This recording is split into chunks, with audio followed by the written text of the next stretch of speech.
Seguimoto de Cuenca presenta Producciones de Poder a Poder.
Soccer has been played by men and women since the second half of the 10th century, when the game began to become popular in the United Kingdom and other parts of the world. In Mexico, the first tournament was held in 1902, and 40 years later, the first professional men's soccer league was established. In contrast, women's soccer remained an amateur practice for a long time. The idea that this sport was not appropriate for women from a moral and health perspective began to prevail, based on false medical claims. Some national soccer federations even banned women's practice. However, women continued to play the sport on the streets and in schools. In the 1960s, women's teams and leagues began to proliferate in Mexico City and in different states of the country. Club Mexico, Nacional, Gasolas, Cachorras, Margaritas, and Tapatías gave girls and teenagers the opportunity to play in a more organized way.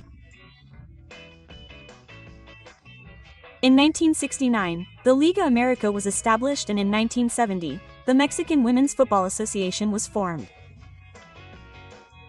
This initiative led to the formation of the national team that would represent Mexico that same year in the first Women's World Cup in history, organized in Italy. The Mexican women, however, had difficulty finding a place to train before the World Cup. They struggled to obtain uniforms and to raise the money for the flights. Without official recognition, the players left for Europe, where they finished third by defeating Austria and England. The performance of Alicia Vargas, who was nicknamed La Pele Mexicana by the Italian press, was particularly noteworthy. A year later, in 1971, Mexico hosted the second Women's World Cup. Players from Argentina, England, France, Italy, and Denmark participated in the tournament. The matches were held in Guadalajara and Mexico City.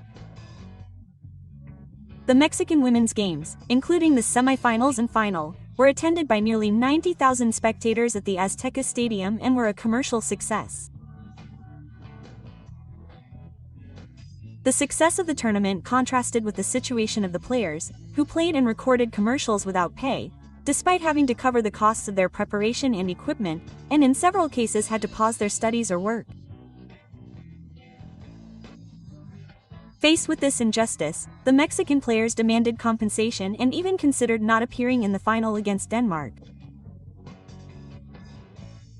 Thus, Guadalupe Tober declared to the press that the organizing committee has earned thousands of pesos from this championship and we have not been compensated in any way.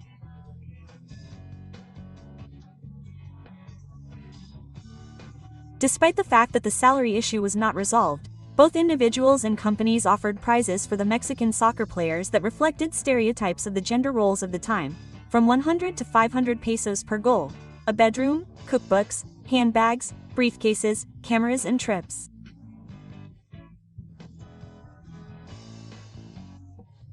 Women's soccer also faced criticism from a section of the sports press, which focused on the players' technique and physical preparation.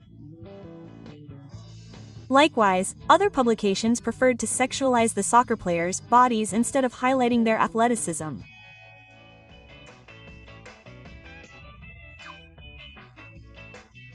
Despite the prejudices and hostility that still persist, the pioneering players of the 1970 and 1971 World Cups, Irma Yolanda Carmina Gutierrez, Elvira Aracen Sanchez, Juana Irma Chavez Barrera, Guadalupe Tobar Ugalde, Elsa Huerta Mendez, Alicia Vargas Angel, Silvia Zaragoza and Marta Coronado, among others, paved the way for the social recognition of women's soccer in Mexico.